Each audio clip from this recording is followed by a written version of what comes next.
And now we are going to be moving on to the other sort of huge news that's been following us in the past few weeks is the Dota 2 International. TI4. TI4. Yup. The prize pool is disgusting at this point. Like, is it at 7 million yet? It's so close this morning. I don't believe it's broken 7 million yet, but Valve has released a bunch of new stretch goals because they passed the 6 million mark last week. Like, it's been crazy. It's growing so fast. But what I want to ask you guys is sort of, do you think that this $6 million prize pool is helping esports or is hurting esports? And Brian, I want to kick it off to you first. I don't think it's hurting at all. I mean, Dota doesn't cost anything, and if you pay for it, it's because you want to, right? And that's sort of like the same thing that's going on here. Like, you can just watch TI4. You can watch streams if you want. Yeah, there's no like digital pass to I mean, enable you to watch. You can like buy the companion for $10 if you want like all the extra stuff. But you can just watch it online. But yeah, people love this. They love these players. They're invested in this game, and they want to. They're kicking some money to it, and they're getting some cool stuff back. I don't see any problem with this. What about you? Outside of the Dota community, though, I think it's a little bit weird, at least for the fans. Like, a lot of the League players are like, well, Riot, why aren't you doing this? Like, we want to contribute. We want to give back to the teams. And they have things you can do that. You can buy, like, the in-game player icons. Yeah, the emblems or whatever. And some of that went to the team, but, like, this was, like, a very, like, put out in the open, like, for Dota. It's like, hey, look how much you're giving to the prize pool. Look how much these, like, the first place teams can get, like, $2 million. Yeah. Which is crazy. Yeah. But, like, I think other people want to see that now. They want to be able to contribute and be like, hey, we want to further the scene, and this is a very good way to push it to the forefront. Well, what I've been sort of noticing since this has been reached, such heights, $6 million, is definitely, like, the Dota fans love it, but other esports fans totally are like, well, crap. Because the one that I definitely noticed this happening on was the Hearthstone tournament at BlizzCon.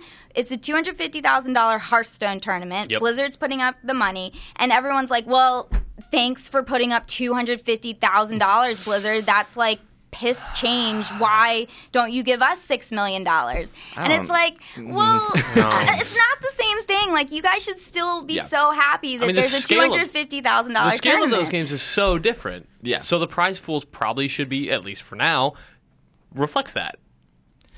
Yeah, if Dota's the most played game on Steam. Yeah, like 8 million people this month. We don't know Hearthstone stats, but no. But it's not going to be anywhere as close to that. I don't know. I don't think. Why would it be like, okay, this shatters esports prize pool records? Yes. Like last year, TI4 had 2.6, 2.8 million. 2.8. Yes. Not quite 3 million. Sure. And now we're over double that, and it's going to keep going. Yeah, I mean, last year's PGA Masters tournament was $8 million. Yep. But, like, what? Why? I don't know why suddenly, now that we've reached this new height, even though it's, like, insane. Right, like, this isn't a standard. This doesn't mean that every Counter-Strike tournament now has to be $8 million. Yeah. Right. People don't have Valve money and Valve fans. I mean, I think Riot can match that. Also, if this they isn't open it up to their Valve's fans. fault or money. Like, this is entirely the player base. Yeah, this is Valve not... kicked in Valve kicked in 1.6. So, and the rest is from the community and the fans buying the compendium, or buying compendium points at least. So, I mean, you're totally right. It's the fans are doing this. It's just Valve allowed them to do so.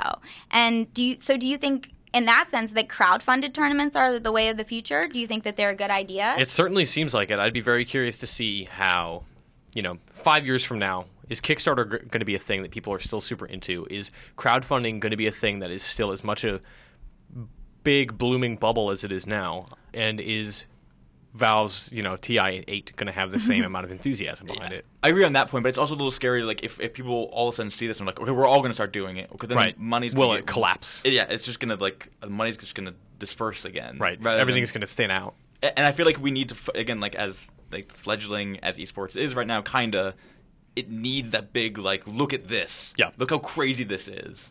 Mm-hmm. Yeah, it's going to be, it'll be weird to see because, like, most things don't have this scale. Yeah. I mean, this is, like, the biggest game on Steam. It's the biggest tournament in the world for that game. Riot's basically the only company that could compete with this. Right. Most things are, like, tens of thousands of dollars. And that's a lot. It is. Yeah, that's a lot. I mean, I'm really interested to see what's going to happen, how Riot's going to respond to this. I mean, they're saying that their championships are going to be in Korea this year. Like, they're going to have really a huge, awesome tournament again at the end of this LCS season. So we'll just have to see, and we'll have to see, if Blizzard is going to retaliate at all as well. Who knows? Brian and I did a conversation about this on our IGN Arena YouTube channel. So if you want to check that out, a little bit more in depth, you can do that. It's youtube.com/IGN Arena. And you can also subscribe to the channel there as well.